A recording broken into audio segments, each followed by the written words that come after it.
Now, Alcoa presents Definitely Not a Jew on the Adam Carolla Show. Dateline, Gulfport, Florida.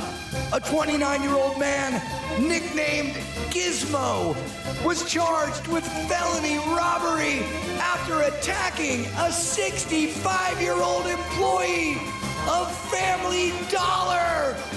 He did this while stealing cleaning supplies and goldfish crackers. Definitely not a Jew. All right, Mayhem's in studio. He's brought his news, so let's get down to it. Goldfish crackers, not kosher.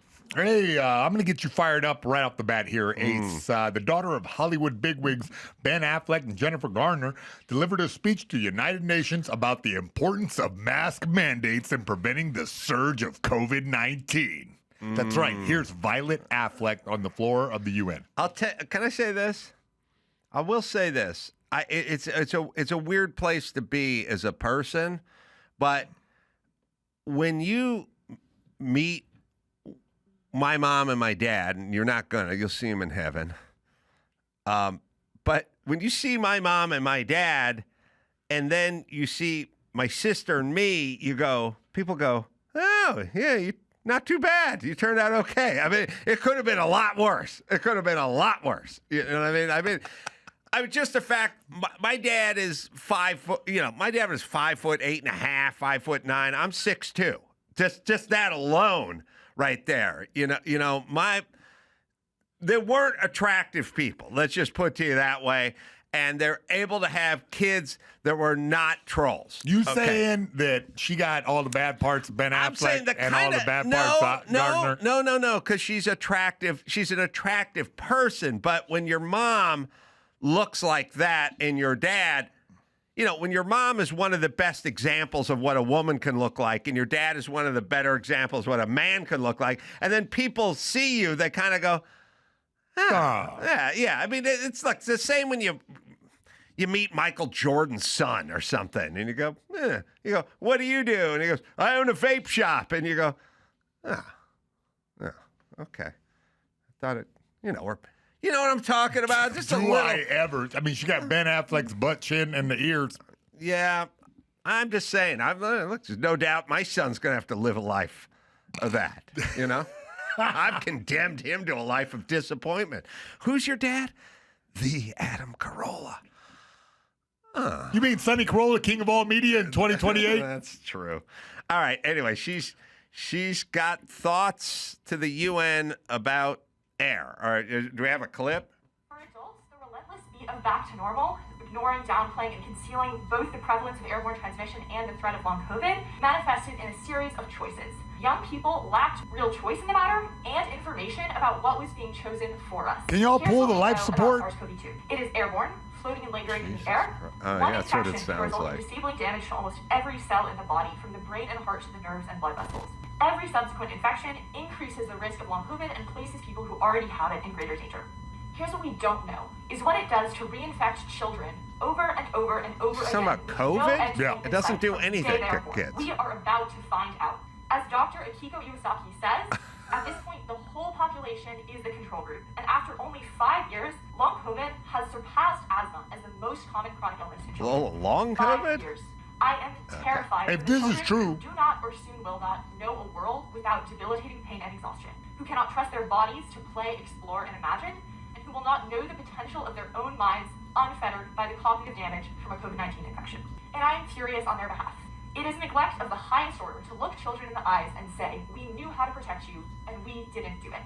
We have access to a technology to prevent airborne disease, something that millions of our ancestors and millions of people around the world today would kill for, and we refuse to use it. And I shudder to think of where we will be in another 5 years of unmitigated infection and reinfection. But let me say on the topic of generational memory that while I imagine no one in this room was alive in the Hold on a second. Jennifer Garner took a lot of Tylenol. If I were in there and I go, let me tell you where we're going to be at. First off, I'll tell you where I'm going to be at. I'm going to be doing the same shit I'm doing now and enjoying myself. You, like Greta Thunberg are going to be on to your next bullshit cause. That's where you'll be in 5 years. I'll be here drinking a beer. You'll be on to your next bullshit cause. Suffocating with bad haircuts. That's where we're at. Greta Thunberg was all about the environment, and now she's all about Palestine. And 5 years from now, she'll be all about their next bullshit cause, and I'll just be here enjoying my beer. So keep going. Also, I don't know. How much more of this is there? There's a whole minute left. I know. Right, she was rattling off the factoids, though. I'll say. Here's the good news. Let me tell you where we're at. Where you want to be at as a young person is someone goes, "Would you like a hot dog?" And then you go, "Yeah, I would. I love hot dogs." And then you get the hot dog and you do it up just how you want to do it. And then you enjoy the shit out of that hot dog. Where we're at now is, what's in that hot dog? And you go, what? And it's go, it's got 1 part per million cockroach legs. And you go, huh? And you know how they slaughter those cows? It's a bolt to the head. And you've ever been to a rendering plant and you're like, oh, fuck. And then you put the hot dog down, and now we're miserable. This is a what's in the hot dog generation. You guys have to distill everything down to its smallest part, so at the end of the day, you're fucking miserable. And by the way, between the existential threat of climate change and a leader who's Hitlerian, you are fucked, my lady. You got nothing to look forward to. Because here's what'll happen.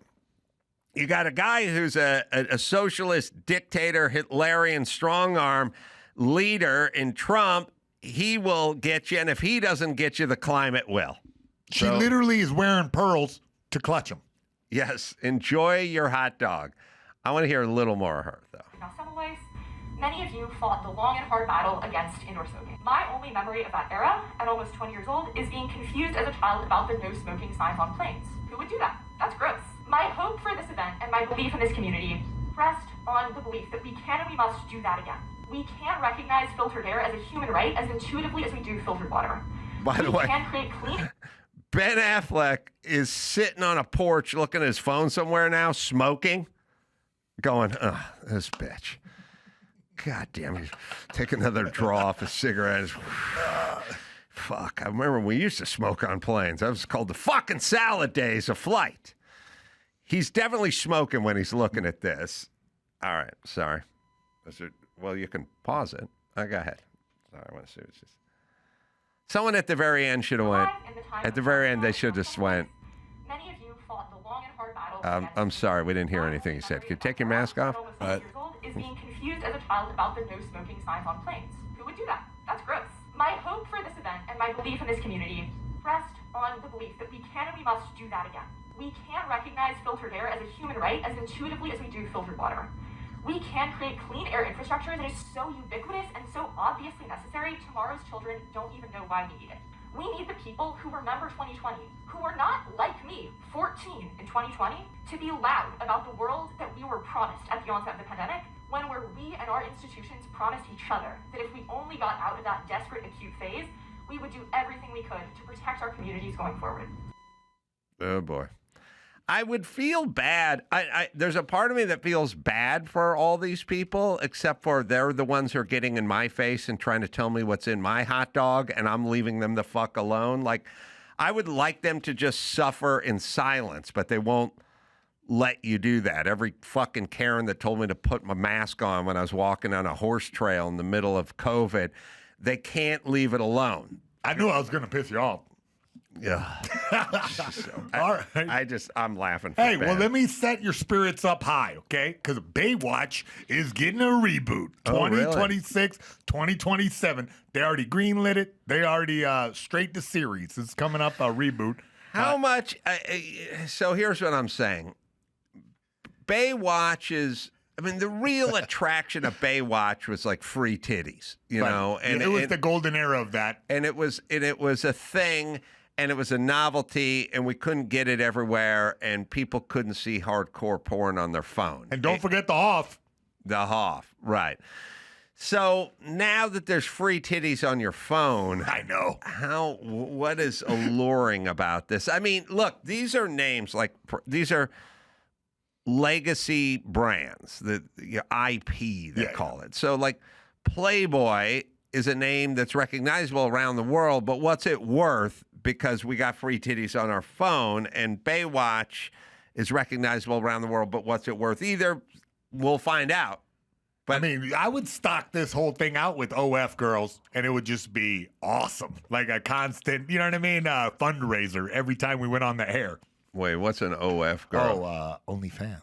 OnlyFans. It's a revolutionary thing it. where, girls, get tokens for doing whatever. I know what OnlyFans is, but we're shortening everything like we're in the military Well, now. I was only doing it for your sake because if you say that entire brand name on YouTube, I don't know what the consequences is. Oh, really? So I was saying OF. You made me say the whole thing.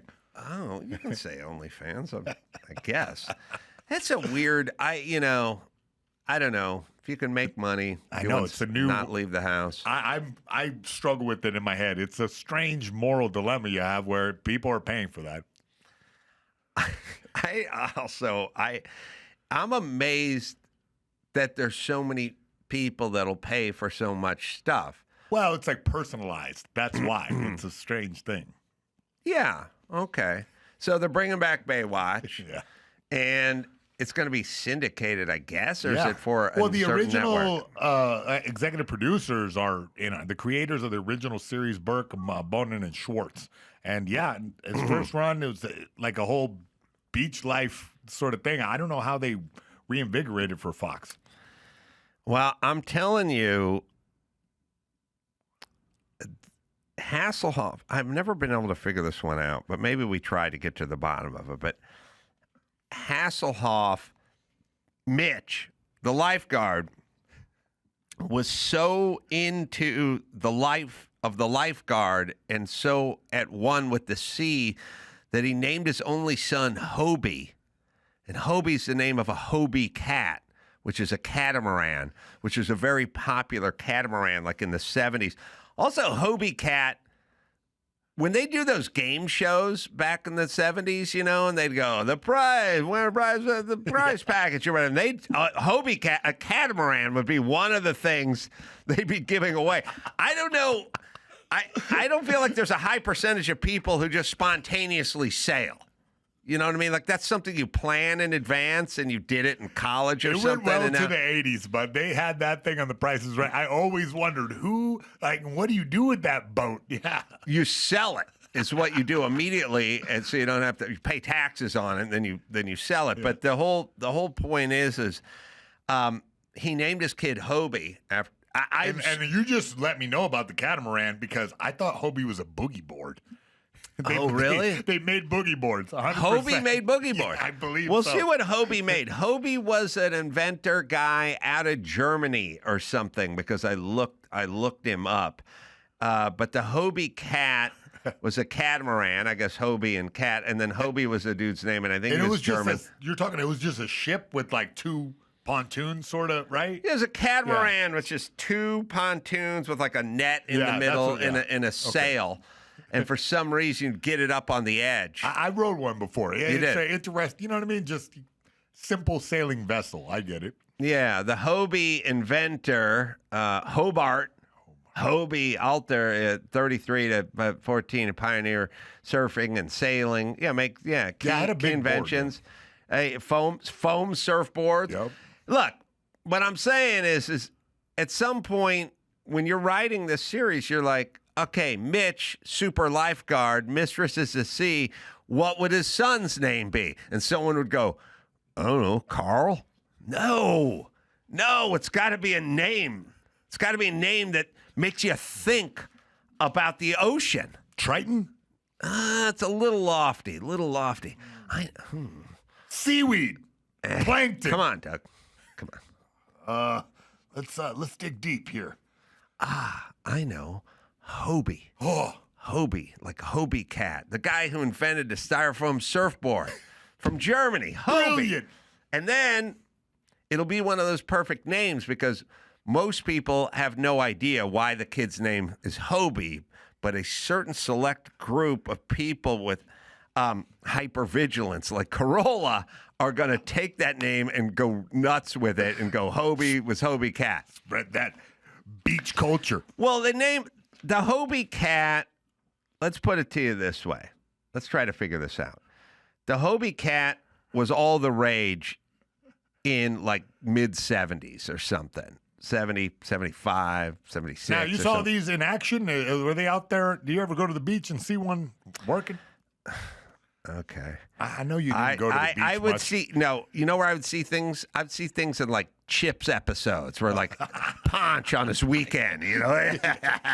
He'd be out enjoying the Southern California bachelor lifestyle, you know what I mean? Of course. And so that was, you'd see they'd have him, you know, on his, they put it either on game shows, they would sell prize packages, or if it was a TV show and it was like Southern California, they'd show the guy, you know, going by and because it signified the freedom and the weather and the life. You know, it's so people in Wisconsin in the middle of November could look at it and go, God damn it. It was look sublime. It was sublime. Like with me, I heard Sublime in North Carolina. The band. And to me, that's what everybody in California was like, and that's what they did, and that's what they hung out doing. And when I got here, I went, oh, okay. So I'm going to do some reverse engineering. Hobie, Mitch Buchanan, who was, I think that was Hasselhoff's. Mitch Buchanan. That show was at the height of its power. When was that show at the height of its power? 1990? 93, I think. 4 is when it launched. It was before that. Baywatch was like, I don't know, 89, 90? Really? 91? Yeah, it was really a little like getting its footing in like before 13. that. Hobie, 96 was the most popular. I'm not asking what the most popular. It started earlier and then it got syndicated. Well, it started and it died and then it got picked up again and got syndicated. Because it was on after school. Oh my God, we were chubbed up. What year did Baywatch begin? That's all. I don't know. 89. Okay, there you go. 89. I'm always right. Yeah, we know, bud. Okay. We know. That's why we're sitting here. All right, 89. Okay. His son was like 12 or 13 years old. His son is in prime Hobie naming years, is what I'm saying. His son was born in 77, you know, and is right in the middle. And in Hasselhoff's, Mitch Buchanan would probably be just sitting in his tower, his lifeguard tower, looking out at a guy on a Hobie Cat going through the bay. And he's like, I shall name my first and only son Hobie after the Hobie Cat. Okay. Is there a female on the planet that's ever had this conversation that I just had? Definitely not. And if it was a girl, he would have named it Body Glove. Would you say, Dawson, just zero, right? Like this isn't there's possible. no over-under. Yeah. There's no over. It's just the correct answer is zero females. No.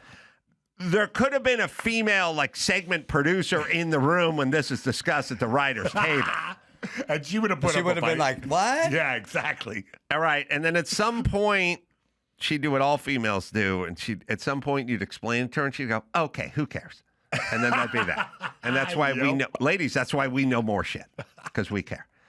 Was Hobie named after Hobie Cat? I mean, we'll find out. But, in that, I can't imagine there's any group of women who ever had a conversation about the movie Beastmaster either. You're right. Then no chick ever said, Kodo and Podo, my thieves. No, they were like, Kodo and Podo, was that the Milli Vanilli guys? Was that somebody else? Yeah. The Beastmaster is the most homoerotic film ever, because those prison guards are just leather fags from back in the day. That's all they are. It's a gay man's dream. It's a heterosexual man's nightmare, but it's a gay man's. Well-built dudes clad in leather diapers and high boots, chasing you all through a castle. And masked faces. Yeah. The Yeah. Y in Studs on YMCA. Gimp mask on. Yeah. All right, let's do another. Hey, we got another one. Ray J made a shocking claim that he's working with the feds, building a RICO case against Kim Kardashian and her mother, Kris Jenner. All right. Yes, Hobie, the son of main character Mitch Buchanan on Baywatch, was named after the real-life surf entrepreneur Hobart Hobie Alter. There you go. There you go. Oh, here's Ray J admitting that he is a snitch with the feds. This federal RICO, though, on KK and Kris. Ooh. The federal RICO I'm about to drop on Kris and Kim is about to be crazy. I'm talking about, I'm on the news every day like, yeah. Meaning like I'm going to say a lot of shit, but Got a little bounce, you know, you walking with if anybody know Kim and cool with Kim, they need to tell her now. The rain is coming. The feds is coming. Hey, right. The feds is coming. It's nothing I can do about it. It's worse than Diddy. Worse. It's worse than Diddy. Y'all hear this nigga, boy? It's worse than Diddy. Hold on, pause it for a second. Would your head explode if the chick was like, you know, in Baywatch, Mitch Buchanan's son? Yeah. He had a son named Hobie, right? Yeah. Well, hold on. I'm talking about Kim. I know. She wasn't named after shit. Hobie was named. What is he talking about? Is it about the porn film? That was 20 years ago. I know, but was it some sort of Yeah. man act thing or something, like underage or something? Or I mean, what is the RICO Act going to be enacted for? It's a whole racketeering story act. is just Ray J talking gibberish on a stream. So maybe he's saying nothing, or maybe there's some merit to this, but it looks like he's drinking lean. Let me tell you this: whether it's your ex-boyfriend or your ex-wife or something, the worst thing that can happen is them have nothing to do after you, because you are you're their job. You know, Yes. what you want is like get remarried, immediately launch your own brand of activewear, and you never fucking hear from them again. Or do nothing, and their job is just to talk about you, essentially, and figure out ways to get money from you. Yeah. And then you get really successful, and then they just hang out and figure out ways to do this. Pretty much the political environment we're in right You're now. hitting home That's right right. now to me. It's what I do with Jimmy. Just sit around, figure out ways to get paid.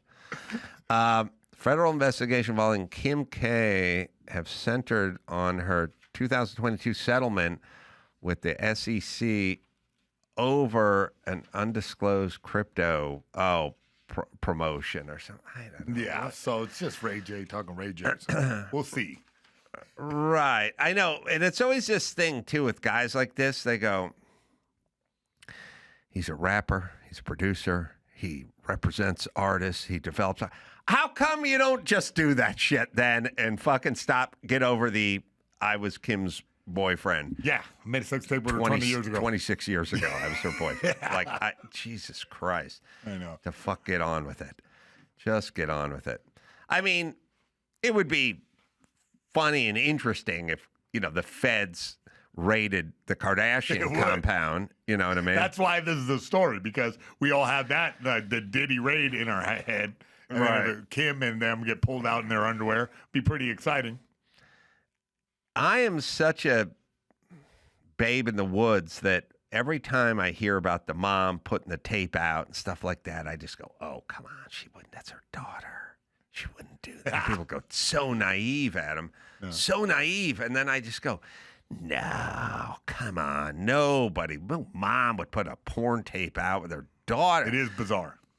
But I think the consensus is she did. Yeah. I think that Ray J kind of had confirmed that a few times, and Kanye as well, I believe. So it was like one of those things where, yeah, she really did, sell that to ascend to this higher level of celebrity, and really worked out for her. Well, I suppose we could cut her some slack. You know, if somebody said, listen, Em, we have a tape of your son doing some pretty gay porn. I don't want to bring my daughter into this. And I was like, all right, well, what are we talking about here? And they'd go, well, it's gonna generate millions of dollars, you know. And I'd go, wow, it sounds like some pretty righteous gay porn. And they'd be like, yeah. And I'd go, well, I don't want to condone this. And then they'd go, oh, but it's coming out anyway. I mean, there's nothing you can do to stop it. Well, in that case, I would go, well, then let's get the boy paid. You know what I mean? I mean, if it's coming out, then it's coming out. Yeah. Now, if I can stop it, I'll stop it. But if it's coming out with or without me, then yeah, let's get paid.